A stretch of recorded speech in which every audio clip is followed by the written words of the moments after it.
संपूर्ण देवताओं के तेज से देवी का महालक्ष्मी रूप में अवतार और उनके द्वारा महिषासुर का वध।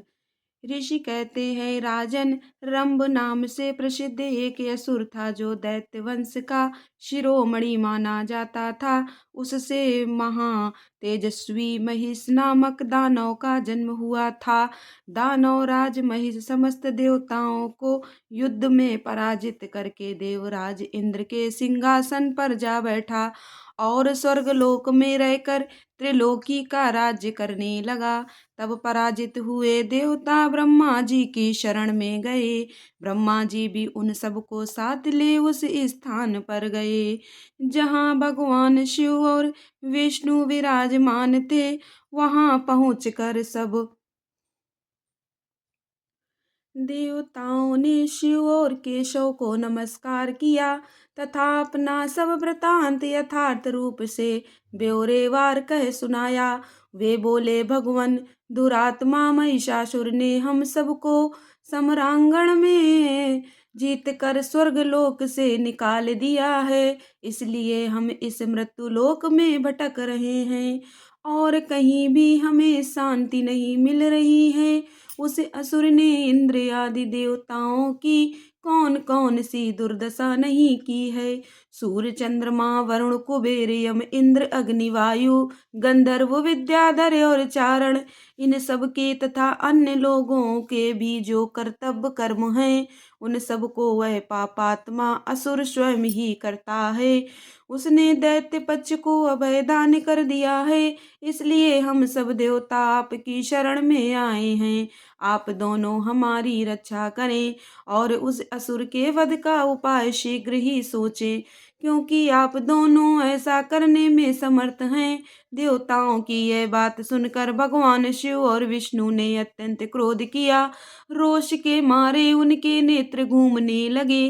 तब अत्यंत क्रोध से भरे हुए भगवान शिव और विष्णु के मुख से तथा अन्य देवताओं के शरीर से तेज प्रकट हुआ।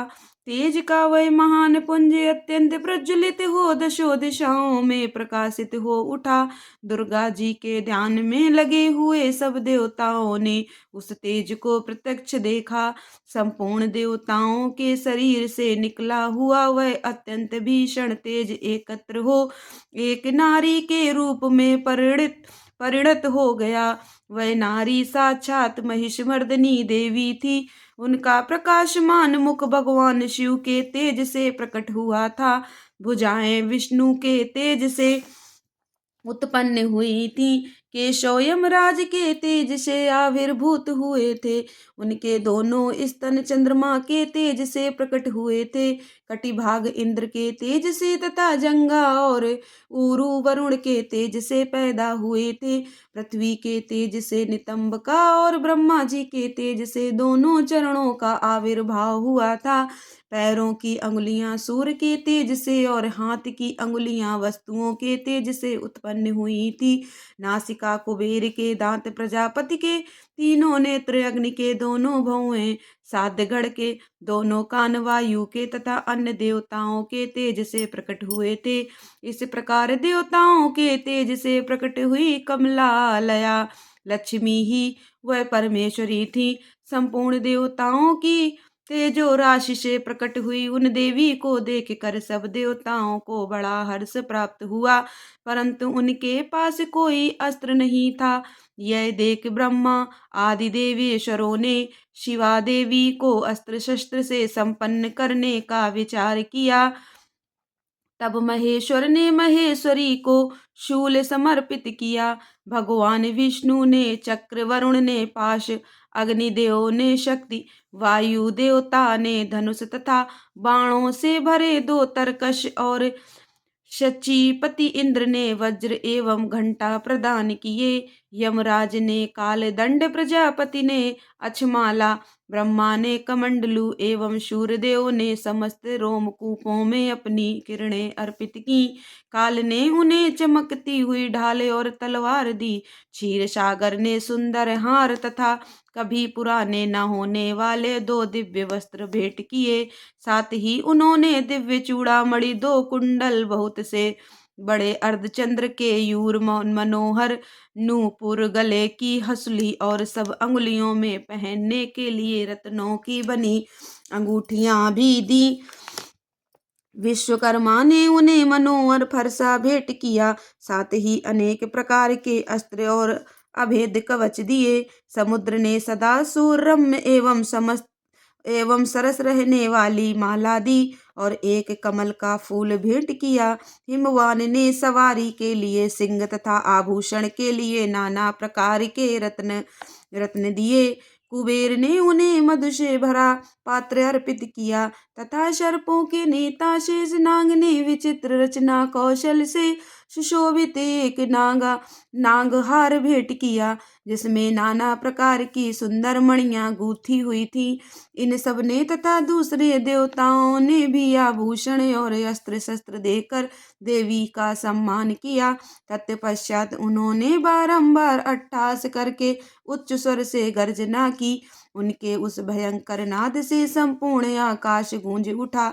उससे बड़े जोर की प्रतिध्वनि हुई, जिससे तीनों लोकों में हलचल मच गई। चारों समुद्रों ने भरी अपनी मर्यादा छोड़ दी, पृथ्वी डोलने लगी। उस समय महिषासुर से पीड़ित हुए देवताओं ने देवी की जय जयकार की। तदनंतर सब देवताओं ने उन महालक्ष्मी स्वरूपा पराशक्ति जगदम्बा का भक्ति गदगद वाणी द्वारा स्तवन किया। संपूर्ण त्रिलोकी को क्षोभग्रस्त देख देववैरी दैत्य अपनी समस्त सेना को कवच आदि से सुसज्जित कर हाथों में हथियार ले सहसा उठ खड़े हुए। रोष से भरा हुआ महिषासुर भी उस शब्द की ओर लक्ष्य करके दौड़ा और आगे पहुंचकर उसने देवी को देखा, जो अपनी प्रभा से तीनों लोकों को प्रकाशित कर रही थी। इस समय महिषासुर के द्वारा पालित करोड़ों शस्त्रधारी महावीर वहां आ पहुंचे। चिछुर चामर उदग्र कराल उद्यत वाशकल ताम्र उग्राश्य उग्रवीर विडाल अंधक दुर्धर दुर्मुख त्रिनेत्र और महाहनु ये तथा अन्य बहुत से युद्ध कुशल सूरवीर सम्रांगण में देवी के साथ युद्ध करने लगे। वे सब के सब अस्त्र शस्त्रों की विद्या में पारंगत थे। इस प्रकार देवी और दैत्यगण दोनों परस्पर जूझने लगे। उनका वह भीषण समय मार काट में ही बीतने लगा। इस तरह भयानक युद्ध होने के बाद महिषासुर देवी के साथ माया युद्ध करने लगा। तब देवी ने कहा, रे मूढ़, तेरी बुद्धि मारी गई है, तू व्यर्थ हट क्यों करता है। तीनों लोकों में कोई भी असुर युद्ध में मेरे सामने टिक नहीं सकते। यूं कहकर सर्वकलामयी देवी कूद कर महिषासुर पर चढ़ गईं और अपने पैर से उसे दबाकर उन्होंने भयंकर शूल से उसके कंठ में आघात किया। उनके पैर से दबा होने पर भी महिषासुर अपने मुख से दूसरे रूप में बाहर निकलने लगा। अभी आधे शरीर से ही वह बाहर निकलने पाया था कि देवी ने अपने प्रभाव से उसे रोक दिया। आधा निकला होने पर भी वह महाअधम दैत्य देवी के साथ युद्ध करने लगा। तब देवी ने बहुत बड़ी तलवार से उसका सिर काटकर उस असुर को धराशाही कर दिया। फिर तो उसके सैनिक गण हाय हाय करके नीचे मुख किए भयभीत हो रणभूमि से भागने और त्राही त्राही की पुकार करने लगे। उस समय इंद्र आदि सब देवताओं ने देवी की स्तुति की। गंधर्व गीत गाने लगे और अप्सराएं नृत्य करने लगी।